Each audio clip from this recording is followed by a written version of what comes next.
Bonjour à tous. Alors aujourd'hui, je vous fais la deuxième vidéo du challenge de Angie Lumière qui est ouvrons nos portes de collection de jeux et répondons à différentes questions, 7 questions par vidéo. Donc aujourd'hui, je vais répondre à la question quel est quel est le jeu que je garderai jusqu'à la fin de ma vie? Donc là, c'est sans hésitation. Celui que j'ai le plus utilisé de toute ma vie, celui qui est complètement déglingué, celui que j'ai acheté juste après avoir acheté le Petit Lenormand qui ne me parlait pas du tout. Celui-ci me parlait et sans trop m'effrayer. Donc voilà. Et puis moi, j'aime bien les illustrations coloriées de Gérard Barbier. Donc oui, c'est celui que je ne vendrai jamais, jamais, jamais. Et si un jour je dois me séparer de ma collection parce que j'ai besoin d'argent ou autre, eh ben c'est parmi les 10 jeux que je garderai. Voilà. Il est juste magnifique, pour moi en tout cas. Il est complètement jauni au niveau des tranches tellement il a été utilisé. Et la boîte, elle a même un croc dedans. Ça, je n'ai pas de vampire à la maison, mais j'ai des chats. Voilà, donc ça, c'est le jeu que je garderai jusqu'à la fin de ma vie, quoi qu'il arrive. Ensuite, le jeu qui me réconforte mon doudou deck, bah, c'est facile, dès que ça ne va pas, et ça arrive quand même assez souvent en ce moment, c'est l'oracle du marcheur de papier, donc qui est toujours à côté de mon lit. Et lui, il me fait un bien fou. Il permet de voir les choses autrement, puisque selon les explications de Chloé, sa façon de voir les choses, et ben en fait le marcheur c'est un double de nous, en fait. C'est un double de nous, et ça nous permet de voir, de nous voir en fait, à travers un miroir, et de voir quels sont, voilà, qu'est-ce qui pourrait nous faire finalement remonter la pente quand ça ne va pas, quoi, quand on a un petit coup de déprime. Regardez, celle-ci, elle est magnifique. Les origines. Et je l'aime beaucoup. Et le marcheur de papier, bah, c'est un petit bout de papier, comme je fais du scrapbooking, du bullet journal et tout ça, bah, ça me fait penser aux petits bouts de papier que je fais souvent. Des fois, j'aime bien faire des collages. Et en même temps, il n'a pas de visage, donc on peut vraiment se représenter à travers ce marcheur de papier. Donc voilà. Et je l'ai utilisé aussi pour mon chéri, et franchement il est très très parlant, il fait beaucoup de bien. À chaque fois que je l'utilise, c'est comme un antidépresseur en fait, ça fait toujours du bien, et j'arrive à relativiser les choses, et hop, c'est reparti comme avant. Ensuite, le jeu qui me parle sans détour, qui est franc et direct, et ben c'est le Béline. Mais le plus franc encore, c'est le Béline d'origine que j'ai racheté, que j'ai vendu, j'ai racheté. Parce que c'est vrai que le Béline, il est extrêmement puissant comme jeu. Et le Béline d'origine, bah, il y va pas par 4 chemins, quoi. Alors moi, je n'aime pas trop les illustrations, mais depuis que j'ai regardé la vidéo de Yéna sur Béline, et que j'ai appris que le mage Edmond, quand même au milieu du 19e siècle, a dessiné lui-même ses illustrations à l'âge de 16 ans, et ben en fait j'ai un petit peu changé d'état d'esprit par rapport aux illustrations. Vous voyez, je me dis, ouais, quand même, il avait 16 ans, on est au milieu du 19e siècle. Est-ce que toi, à 16 ans, tu aurais été capable de créer un jeu comme ça? Bah non, hein, même là, à mon âge, je ne serais pas capable de créer un jeu comme ça.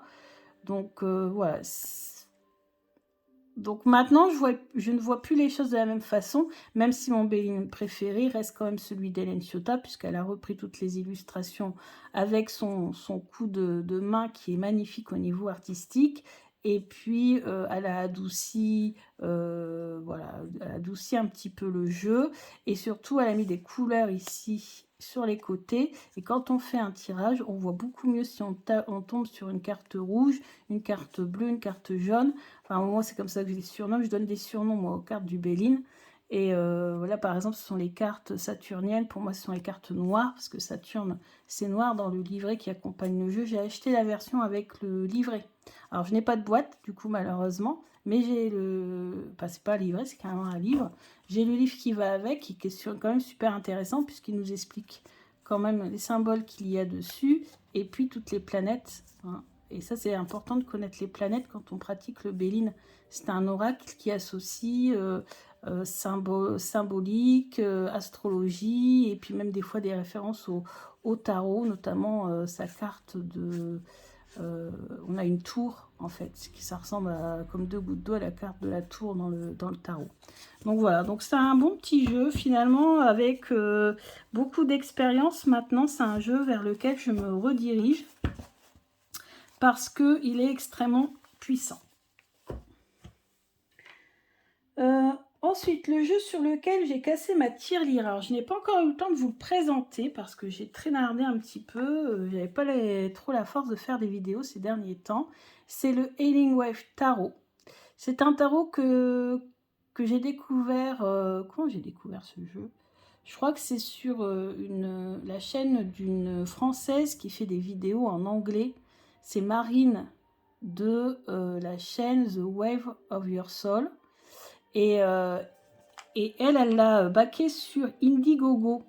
Sauf que moi, Indiegogo, je ne connaissais pas. Déjà, Kickstarter, je connais depuis peu, mais Indiegogo, pas du tout. Et c'est l'équivalent de Kickstarter. Et les illustrations donc, sont sur le thème de l'océan. Vous savez à quel point j'adore l'océan. Et les illustrations sont juste magnifiques. Sauf que il était à baquer, je crois, en mai. Il est arrivé en septembre-octobre, je crois. Et c'est tout. Et moi, je pensais qu'il allait en avoir d'autres, etc. Pas du tout. Ça fait un peu comme le Bonestone, c'est-à-dire ceux qui l'ont baqué, bah, ils ont leur jeu. Et j'ai communiqué avec la créatrice du jeu, qui est Nawan Junaziri, qui est thaïlandaise. Donc, je lui ai envoyé un mail, elle m'a expliqué que non, qu'elle ne referait pas son jeu. Alors, est-ce qu'elle a eu des mauvaises expériences ou quoi? Je n'en sais rien. Par contre qui pouvait en rester ou voilà quelques exemplaires imprimés dans certaines boutiques spécialisées qui avaient son accord. Et il s'avère qu'un jour mon intuition me dit va sur Etsy faire une recherche sur le Healing Waves.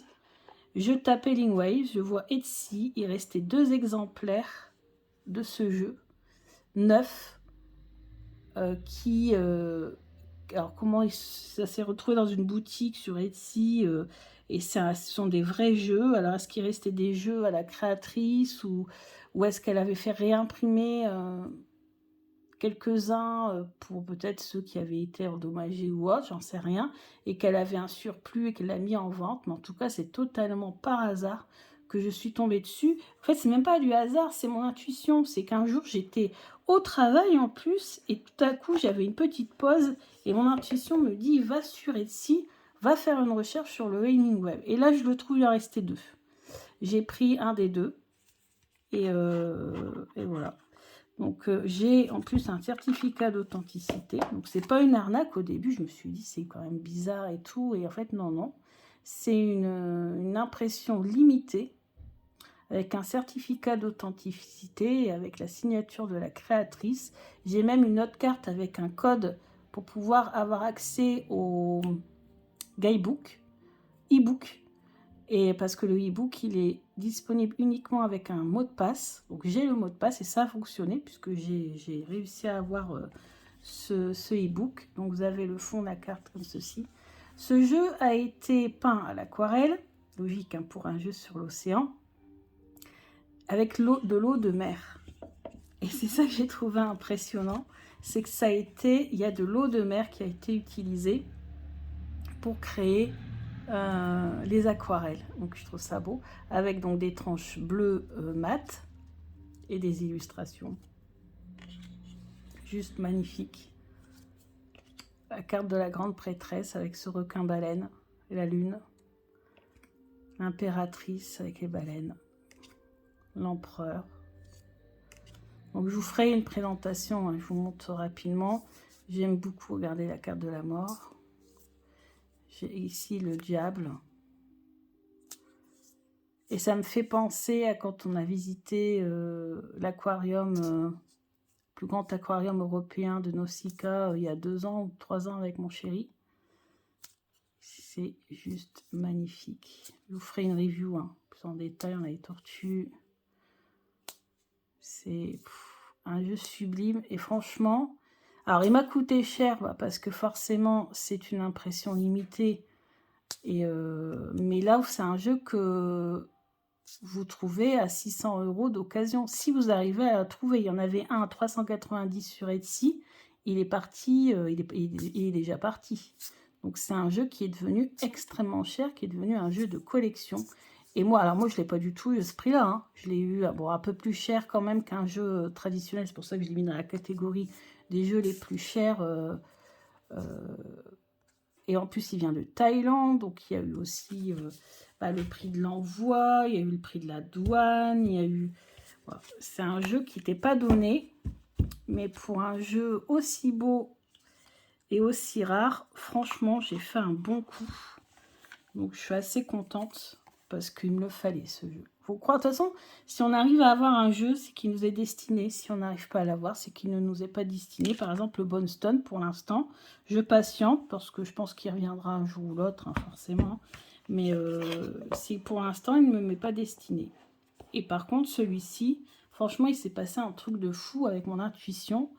Et j'ai sauté sur l'occasion, je l'ai payé en 4 fois, pour tout vous dire, avec PayPal. Et j'ai payé avec PayPal, comme ça, si jamais c'était une arnaque, je pouvais me faire rembourser. Donc voilà, le Healing Wave Tarot. Et c'est tout doux, c'est soft touch. J'adore, il est magnifique. Très très belle réalisation, très beau jeu, c'est un de mes must-have de ma collection. Ensuite, j'en suis où? Alors, casse à terre, c'est la 11. Ensuite, la 12. Le jeu parfait pour la divination, moi j'en ai 2. C'est le Lenormand et c'est le Béline. Voilà, tout simplement. Donc je vais vous montrer un autre Béline pour changer. Donc là, je vous montre mon préféré, celui d'Hélène Ciotat. Je l'ai remis dans sa boîte. Tant pis, elle sera destroy, mais c'est pas grave. Au moins, il est dans sa boîte, il est protégé. C'est mieux qu'un pochon. Voilà, donc ce que je vous disais, un Vénus, ça sera du rose. On a Saturne. Voilà, Mars. Etc. etc. Donc pareil, on a un e-book avec ce jeu. Donc voilà.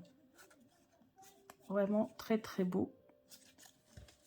Donc le Béline, pour moi, pour la divination, c'est un des meilleurs jeux. Mais en première position, bien sûr, c'est le Petit Lenormand pour la divination.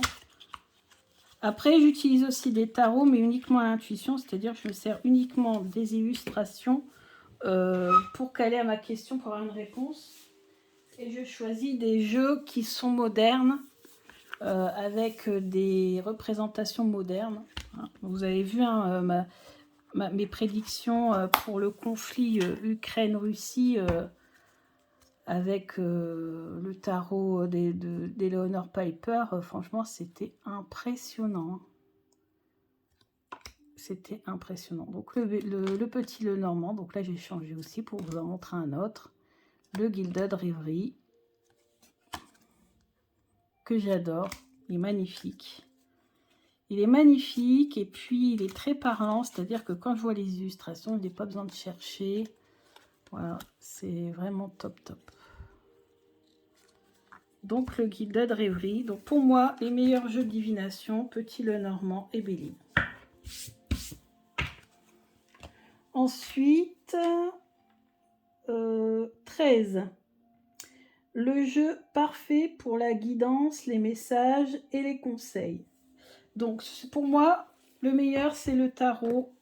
Et le tarot avec des phrases, avec des explications dessus. Comme ça, vous prenez une carte, vous avez votre guidance, vous avez la carte du tarot. Pourquoi le tarot pour la guidance, c'est le mieux? Parce que le tarot, en fait, par le biais des majeurs, par le biais de sa construction majeure, mineure, avec les coupes qui vont être plus dans tout ce qui est émotionnel, avec les épées qui vont être plus dans tout ce qui est mental, le feu, l'énergie, l'action, et les pentacles, tout ce qui est matériel. Ben, en fait, ça va brasser toute notre vie, en fait, finalement, tous les domaines de la vie. Et c'est pour ça que le tarot, c'est top. Et pourquoi en guidance, ben, un tarot avec des phrases ou un petit texte, c'est génial, ben, c'est parce que vous n'avez pas besoin de vous prendre la tête. Donc là, vous avez l'habitude de voir celui des fées, vous avez l'habitude de voir aussi le dernier là que j'ai acheté, celui avec les anges. J'ai décidé de changer et de vous montrer que vous pouvez aussi en avoir avec les animaux, avec un dos magnifique. Et vous avez donc les suites qui sont renommées. Donc là, on a printemps, hein. Il y a printemps, il y a hiver, il y a etc., etc. Et vous avez donc un animal, donc en même temps, vous pouvez avoir la symbolique de l'animal. Et ensuite, vous avez carrément un texte. Et moi, je trouve que ce sont les meilleurs jeux pour avoir une guidance, un conseil. Donc, regardez-moi ça comme ils sont mignons. En fait, c'est des Maine Coon. C'est comme mes deux petits chats. Il est temps d'arrêter de procrastiner. Tiens donc, bizarrement, je suis tombée dessus. Hein. Et de prendre une décision afin de mener à terme une de vos priorités. Si vous avez besoin de faire plus de recherches, allez-y, mais ne réfléchissez pas trop à la situation. Écoutez votre cœur. Alors ça, c'est totalement pour moi, hein, la guidance. Donc voilà, encore un chat ici. Hein. Il n'y a pas que des chats, hein. Il y a des chiens, il y a des oiseaux. Voilà, regardez ici, un beau petit chien caniche. Encore un chat. Ah, là, on a un lamentin. J'utilise pas assez ce jeu. Il est top. J'aime beaucoup. Donc voilà. Pour moi, ce sont les meilleurs jeux de guidance parce que le tarot, vraiment, il est exceptionnel de par sa construction et il brasse vraiment tous les domaines de la vie. Et quand il y a les textes comme ça, surtout quand on commence, c'est un jeu que j'ai acheté quand j'ai commencé avec le jeu du tarot des fées. Et là, récemment, j'ai acheté Sagesse des anges que je vous avais présenté. Qui est vraiment top aussi. Ça dépend avec quoi vous voulez travailler. Est-ce que vous voulez travailler avec des anges, avec des fées? Moi, par exemple, là, en ce moment, ça va être le printemps. J'ai plutôt travaillé avec les fées, vous voyez. Il y a un challenge aussi sur Instagram de Lion Art avec les animaux. J'ai utilisé le tarot des animaux, vous voyez. Donc, ça dépend avec quoi on veut travailler. Alors, donc, 1, 2, 3, 4, 5, 6. Allez, 7e, la dernière. Le jeu parfait pour l'introspection et le Dark Shadow. Et bien, comme son nom l'indique, on a le Tarot of the Abyss de Anatolian. Donc, les abysses, de façon métaphorique, ça symbolise notre inconscient. Donc, c'est un tarot qui est très bon pour aller rechercher dans notre inconscient, pour faire du dark shadow, pour essayer de sortir justement. Je devrais travailler avec, voir un petit peu des fois quand on a un mal-être, d'où vient ce mal-être, pourquoi il y a ce mal-être, etc., etc. Qu'est-ce qui est caché sous la surface?